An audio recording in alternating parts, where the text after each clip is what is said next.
اعوذ باللہ من الشیطان الرجیم بسم اللہ الرحمن الرحیم۔ سورۃ الکوثر یہ قرآن کی سب سے چھوٹی سورہ ہے۔ اس میں کل 3 آیتیں ہیں۔ انا اعطیناک الکوثر فصل لربک وانحر ان شانئک هو الابتر۔ اس سورہ میں اللہ تعالیٰ نے جو ہے قربانی کا ایک طریقہ بتایا ہے، قربانی کیسے کی جائے، کیونکہ معاشرے میں جو ہے کچھ خرابیاں آج بھی موجود ہیں، اس وقت بھی موجود تھیں، اور جو ہے اس میں جو ہے حضور صلی اللہ علیہ وسلم کو اللہ تعالیٰ نے ایک کوثر عطا کیا ہے، جس کے بارے میں ابھی ذکر آئے گا۔ تو یہ سب باتیں اس کے اندر ہیں۔ پہلی آیت ہے انا اعطیناک الکوثر، اے نبی صلی اللہ علیہ وسلم ہم نے آپ کو خیر کثیر عطا کیا ہے۔ کوثر سے ماخوذ اس کا وزن ہے، اس کا معنی کسی چیز کا اتنا کثیر ہونا، معنی اتنا زیادہ ہونا کہ اس کا اندازہ نہ لگایا جا سکے، چنانچہ اس کا ترجمہ خیر کثیر کیا گیا، یعنی اننت، جسے ہندی میں کہتے ہیں جس کا ہم اندازہ نہیں لگا سکتے، انفائنائٹ ہے، تو اس کو اردو میں جو لفظ استعمال کیا جاتا ہے خیر کثیر۔ کوثر کے بارے میں رائے یہ بھی ہے کہ اس سے حوض کوثر مراد ہے جو میدان حشر میں ہوگا۔ اس سے حضور صلی اللہ علیہ وسلم اپنی امت کے پیاسوں کو سیراب فرمائیں گے، لیکن در حقیقت وہ بھی خیر کثیر ہی میں شامل ہے۔ خیر کثیر کی وضاحت سے متعلق بھی تفاسیر میں لگ بھگ 25-30 اقوال ملتے ہیں۔ حضور صلی اللہ علیہ وسلم کے عطا ہونے والے خیر کثیر کی سب سے بڑی مثال خود قرآن مجید ہے۔ قرآن جو ہے حضور صلی اللہ علیہ وسلم کے ذریعے جو ہم تک پہنچا، یہ خیر کثیر ہے۔ کیا ہے؟ خیر کثیر ہے۔ اور ایک خیر کثیر وہ بھی ہے جو حوض کوثر کے میدان لگا، مگر جو زندگی میں ہم لوگ اس وقت ہے قرآن ہے۔ قرآن جیسی کتاب وے آف لائف، یعنی زندگی گزارنے کا طریقہ ہے، اس میں سنویدھان ہے مسلمانوں کا، یہ لکھت ہے، اس میں ایک زیر زبر کا فرق نہیں ہے جب سے یہ نازل ہوا۔ تو یہ ہمارے لیے بہت بڑی نعمت ہے، ہم اس کو بھولے ہوئے ہیں، اس کو پڑھنا چاہیے، اس کو سمجھنا چاہیے۔ ہماری زندگی کا ہر مسئلہ اس کے اندر موجود ہے۔ تو یہ بھی ایک قول ہے کہ خیر کثیر سے مراد قرآن مجید ہے۔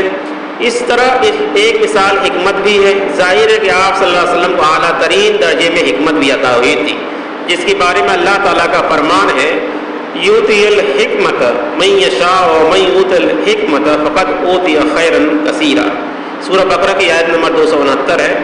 وہ جس کو چاہتا ہے حکمت عطا کرتا ہے، جسے حکمت دے دی گئی اسے تو خیر کثیر عطا ہو گئی۔ مزید جنت کی نہر کوثر، نبوت کے فیوز اور برکات، دین اسلام، صحابہ اکرام رضی اللہ عنہ کی کثرت اور مقام محمود کو کوثر کا مصداق سمجھا دیا گیا ہے۔ چنانچہ اس آیت کا مفہوم یہ ہے کہ اے نبی صلی اللہ علیہ وسلم ہم نے آپ کو وہ سب کچھ عطا کر دیا اور کثرت کے ساتھ عطا کر دیا جس کی انسانیت کو ضرورت تھی، جو نوع انسانی کے لیے امتیاز بن سکے، یعنی جو بھی انسانوں کو ضرورت تھی اللہ تعالیٰ نے حضور صلی اللہ علیہ وسلم کے ذریعے ہم تک پہنچا دیا۔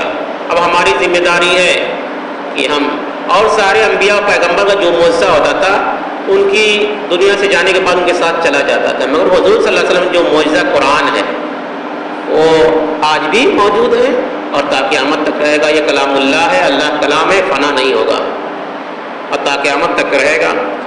فصل لربک وانحر، پس آپ صلی اللہ علیہ وسلم اپنے رب کے لیے نماز پڑھا کیجیے اور قربانی کیا کیجیے۔ یہی آیت اس موقع پر ہے کہ فصل لربک وانحر، پس آپ صلی اللہ علیہ وسلم اپنے رب کے لیے نماز پڑھا کیجیے اور قربانی کیا کیجیے۔ نہر کے معنی جو ہوتے ہیں اونٹ کو ذبح کرنا۔ اس آیت میں جس 2 احکام کا ذکر ہے، اس میں دونوں پر عید الاضحیٰ کے دن عمل ہوتا ہے، یعنی عید الاضحیٰ کے دن پہلے مسلمان نماز پڑھتے ہیں پھر جانور کو پار کرتے ہیں۔ یہی طریقہ ہے سنت رسول اللہ، اسی کو کہتے ہیں۔ مگر معاشرے میں آج بھی ایک برائی موجود ہے، کچھ لوگ ایسا کرتے ہیں کہ پہلے قربانی کر لیتے ہیں پھر نماز پڑھتے ہیں، آج بھی ہے، ٹھیک ہے؟ تو آج بھی موجود ہے، آپ لوگ پتہ کریں گے۔ ایک تو ہم کو پتہ چلا تھا یہ آپ کے جو الہ آباد کی یہ کون سا جگہ ہے جو کل بات ہو رہی تھی مفتی صاحب کی، کون